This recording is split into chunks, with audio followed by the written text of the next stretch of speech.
Volgan, the GRU colonel, was burned alive with a Shagohod during Operation Snake Eater 20 years ago.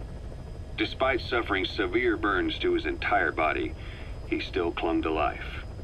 After you left Seleniarsk, Volgan's body was taken to a research institute in the outskirts of Moscow, but modern medicine couldn't explain why he was still alive. Not that the colonel was any ordinary man to begin with. That constant electric current he had running through his body that he could unleash at will. To be honest, I was always uncomfortable around him. Thought I might get electrocuted just by standing nearby. The institute studying him was tasked with investigating and developing human paranormal abilities. The comatose Volgan was used to further the Soviet Union's research into such abilities. But not long ago, the facility burned to the ground, and Volgan's body was never found among the rubble, even though the fire started in the room where they were keeping him.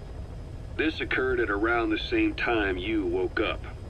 If Skullface was right, and a thirst for revenge can turn a man into a demon and keep the dead alive, then this man on fire who's been coming after us ever since you woke up, well, that just might be what's left of our old friend Volgan.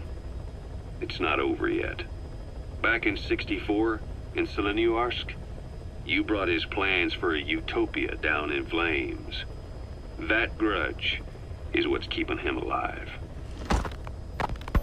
The day the research facility holding Volgan burned down, a Soviet jumbo passenger jet happened to crash nearby, far away to the north of that hospital in Cyprus. On board the plane was a young boy who was being studied at the same facility.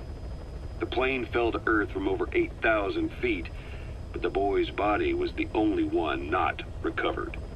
At almost exactly the same time as the crash, Volgan awoke in that facility. According to the Research Institute's documents, the gifts this boy demonstrated included psychokinesis and telepathy.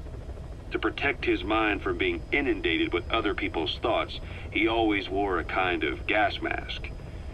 A rudimentary form of psychic insulation, apparently. We don't know where this boy is, but if Skullface is connected to him, we may cross paths with him yet. This boy is part of a new age where nothing we understand about the world makes sense anymore. Don't let your guard down.